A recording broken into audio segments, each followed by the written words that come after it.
What's going on, gentlemen? It's super windy out here, so I have the hood on. Hopefully cut down some of the wind noise, background noise. Hopefully it doesn't muffle my voice too much. But I want to hop on. I'm doing my walk. And yesterday I posted on my story about be wary of the baseless and the faceless. And I had a few people reach out and ask what I meant by that. And I think I'm going to probably do it by focusing on the faceless and then talk about the baseless. And I think we've seen this a little bit in various ideological places, especially in social media. Social media is a place where you can wear masks and you can hide. And there's no risk, right? You say something really fucked up, you're not going to get punched in the mouth, maybe. Who knows? So you can kind of get away with being a cretin and a pretender, somebody who adds value but doesn't actually take the risk of putting your face out there, doesn't take the risk of like actually being held accountable to it, right? And I think there's a place for faceless constructs, right? Stoicism with quotes, meme pages with satire and parody. I think there's a place for that. That's where we kind of make light of deeper, darker conversations, and that's okay. But what I meant by the faceless, and we've seen this happen, especially over the last few weeks, a couple months, people that run accounts that teach men how to live, talk to the society at large and say, do this, do that, come out and they're completely the antithesis of what they're teaching. And so I'm making a point to put my face out here, making a point to live according to the things that I say, because I believe more than anything, living with integrity. And when you place stock in faceless ideologues, faceless constructors, for lack of a better term, you effectively put yourself at the mercy of the unknown. And many men that I respect in the social media space have said this before: beware of men who hide behind statues and whisper sweet nothings. And there's a point to that, right? Like, if you don't know the source of the data that you're leveraging to mirror your life after, or mirror your construct after, you run the risk of falling prey to unrealistic tactics, unrealistic ideologies. And so, two things. One, people that hide, right? All they have is quotes and posts, and they are, in essence, LARPing, right? They're live action role players. Like, they don't actually live this stuff, because the thought of risking social connectivity to their content, it's scary, right? And they don't want to risk being socially ostracized for the things that they're speaking, but they have no problem asking for you to practice these things forthright and openly. And so when you take your content from people that don't have a face, or you don't actually have a connection to, you run the risk of living in a way that's actually not proven, right? Living in a way that doesn't actually have merit or weight. And when you find out who these people are, like so many have in the last several months with different things, different people, that ideology becomes shattered, right? Whether you believed it and it was true or not, that ideology becomes shattered because, you've now placed a seed of doubt into the integrity of the content by realizing that the person that you were gleaning this information from was actually not who you thought they were. So now you create doubts, even if you believe it. So that's what I meant by be wary of the faceless, because oftentimes what actually is happening is they are physically and emotionally and spiritually living at odds with what they believe. So they use social media and the anonymity to pontificate how they think it should be done without taking the risk of actually living the way that they think it should be done.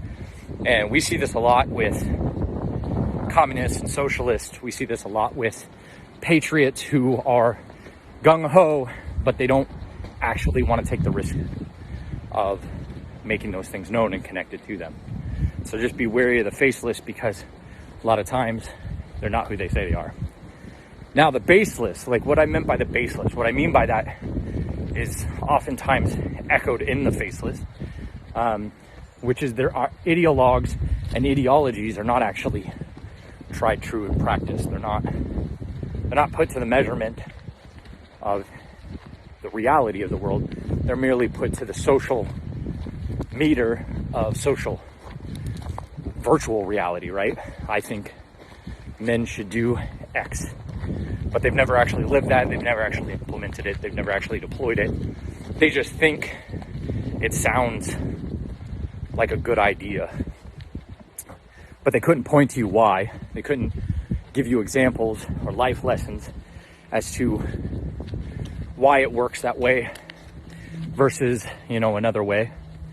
And then when you start to have deeper discussions with them, oftentimes they'll start chastising you, ego attacking you, devaluing you, deflating you, telling you, oh, if you don't understand, you're not a man. If you disagree with me, then that's your own ignorance and blah, blah, blah, blah. Being baseless means that you have no reality to support what you're spinning. You're making it up. It's a construct of your own mind. But once you put it out into the real world, it doesn't hold water. It doesn't hold weight. And you have to be fearful of that, because much like the faceless, they have no risk, right? They have no, there's no balls on the chopping block, as it were, to prove out this methodology that maybe you are resonating with and believe it, right? But are having struggles and difficulties implementing because they've actually never implemented it.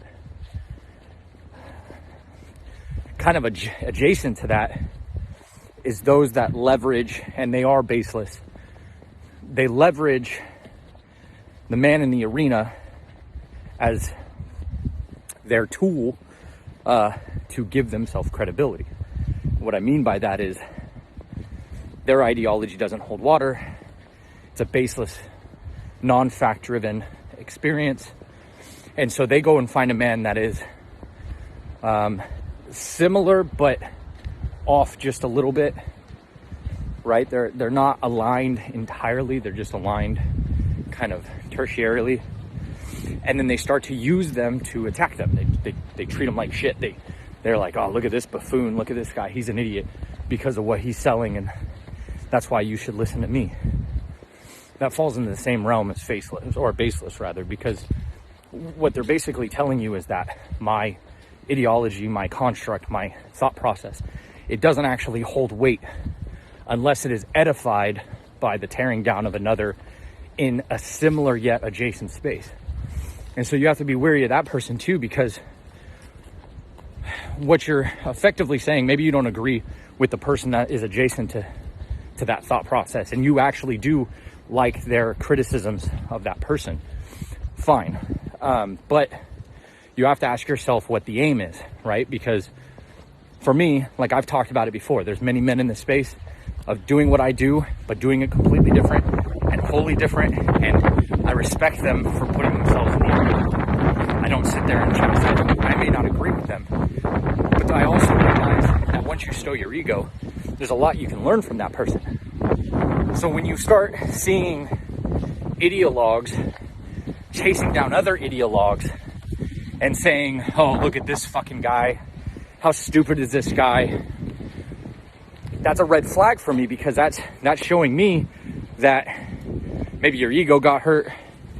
Maybe you have a baseless claim, because you're spending more energy edifying yourself through another rather than leveraging your own existence, leveraging your own ideologies, leveraging your own constructs to edify yourself.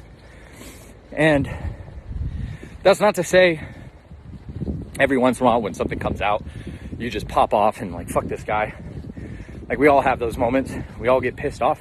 But what I mean is the baseless that's their focus, right? Like, every other post is talking shit about this person over here. Every other post is something about this guy over here, something about this guy over here. Like, cool. You don't agree with him. But what you're doing, and I see you doing it, is you're leveraging his following, leveraging his popularity, leveraging his success to edify yourself, hoping to stand on the shoulders of giants. Whether you like him or not, whether you agree with what he's selling or not, you do realize that he is above you. You realize that he has somehow found a niche, somehow found a place for his following, a place for his audience, a place for his ideology. And you can't compete. And because you can't compete, you consistently and continuously attack him in the hopes that maybe people that have found him, follow him, find their way to you and have some of the same criticisms or concerns or whatever. And I just find that this is such a waste of time. And I see this a lot in men's groups. I see this a lot in coaches, because what they're doing psychologically makes sense for men, because they're creating an external dragon to go slay, right? A lot of men's groups, they make it women. Oh, well, women are the problem. We need to change women. We need to adapt their ideologies so that we can be allowed to be better men. Well, nobody fucking allows a man to do a goddamn thing. He either does or he doesn't. It's my opinion. And I live that opinion. Like, I take full responsibility for all of my choices, actions, and actions. So by creating this external dragon, say you do slay it within your life, right? We'll use the example of the far-leaning feminist, right? Like, men use them a lot. Like, women are evil, women are liars, women are the devil, blah, blah, blah. Say that's what you use as your external dragon. But then a little bit down the road, you want to start a family. Or maybe you find a woman that's the counter to this. How do you convert those two ideologies of loving a feminine woman, but demonizing women as a general construct? You can't. And so then you become a fractured ideological system. Same thing goes with coaches who blame other coaches, right? What if they do have good content, but you spent all this time demonizing them in general, on the whole? So now you can't pull content from them where you could have learned because you've demonized them. Or what if it comes out and they are exactly what you said they were, and they're terrible, and they fall apart, and everybody knows it, and they come out as a fraud, and they come out as a charlatan or whatever. Now what are you going to do for content? You've built your entire audience and construct on this idea that this person is fucking wrong. And so you've pigeonholed yourself to their success and failure. You've literally linchpinned yourself to them unknowingly, because you've allowed your ego to make them the forefront of your external enemy. And once that enemy falls, you have no path anymore. You have no direction. And so that's what I mean by baseless. An ideological construct that has its roots in reality, function, virtue, time-tested experimentation, and experiential and anecdotal data is going to be a construct that can become timeless, eternal, continuing, evolving, growing. But when you have a baseless concept that is either linchpin to a person, linchpin to the antithesis, linchpin to your feelings, right? This is why people have issues with the liberal side of the house, because they use emotions to suit the facts as opposed to facts to suit emotions. And so when those things fall away, you've assured your own destruction, because you haven't built yourself on a foundation that makes sense, that can be proven. And so when I say be weary of the faceless and the baseless because they will use you for their own nefarious means, I mean just that. Much like the person that I explained, or the type of person that I just had used as an example of utilizing somebody adjacent but not quite aligned as the basis of their argument, creating an external enemy. Eventually they're going to run out of enemies. Eventually they're going to run out of an external system. Eventually the spring of knowledge is going to run dry because they're going to lose whatever they're pulling from because it's external, right? And so as they lose that, as they start to lose grip on reality, as their argument starts to fall apart, as their, for lack of a better term, as their figurehead of their success and the figurehead and forerunner of their ideological constructs fall apart, you're going to see them become desperate. And we see this a lot in politicians. And as they get desperate, their principles go right out the window. So you, as a innocent bystander, for lack of a better term, you followed them because you believed in whatever ideological construct that they built. You believed in what they talked about. And as it falls apart and they tailspin, they're going to hope that you stick around as they flounder. And if you don't, they're going to attack you, and they're going to tell you you weren't committed and all this other bullshit, because their ego's too wrapped up in it, and they've created an external system that is shaky at best. So when you're looking at these accounts, take them for what they are, audit them to yourself. And this is why it's super important to have your own fucking baseline, right? Like, I know my baseline and I communicate my baseline out. I put my face out here so you guys have a face to it, a voice to it, rather than just fucking, advertising material with words on it with a couple of pictures you download from Google, right? So have your baseline, line your baseline to what you truly feel in your core, not externalized to some other, dragon to slay or construct that you don't agree with, right? Your baseline should come from a positive place, not from a negative place. And what I mean by that is your baseline shouldn't be, I don't like that. Your baseline should be, I like this, right? My example, freedom. I like freedom. I am anti-slavery, but the baseline doesn't give a shit about slavery because it's covered in the positive of freedom. Same thing with strength. I don't say I hate being weak. I say I love being strong. Why? Because weakness is going to come and go, and as we get old, weakness is going to show up. But my strength is going to be there in different ways, forms, and formats. So if I come from a baseline based on what is rather than what isn't, it's not going to disappear in a puff of smoke when things get hard or things get difficult.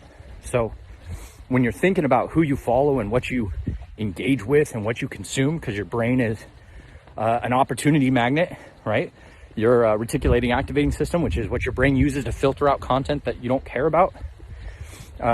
If you use negatives for your baseline, then your RAS is going to seek opportunity to prove out those negatives, right? All women are terrible, so I'm all about men. Okay, well then you're going to find nothing but fucking terrible women out in the world. Versus, I'm strong and confident in myself. I need a woman that has the same and equal qualities. You're going to come across more women with the same or equal qualities. So make sure that you're looking at who you're consuming and make sure that they're serving your future. Make sure they're serving what you want to do, because if they're not, and you continue to consume them, you will eventually end up in a place that doesn't serve you either. It's just the human condition, right? So just wanted to explain that. I know that was a long rant, but I like my walks and I like getting them off my head. So if you guys have any questions, feel free to DM me, message me, whatever the case. Happy to answer. Again, I'm not necessarily spending the energy to chastise anybody particularly or deliberately. There's many people out there that make their living doing this, and you know what? I respect the hustle. If it works for you, it works for you. I just personally don't agree with doing it that way, and I believe it's a short-lived success. So, hope you guys have a great day. I'm gonna finish up this walk. I have my plate carrier on for a little extra weight. Got my free man sweater from Lions Not Sheep. feeling good. It's a beautiful, God-given day. Hope you guys are blessed.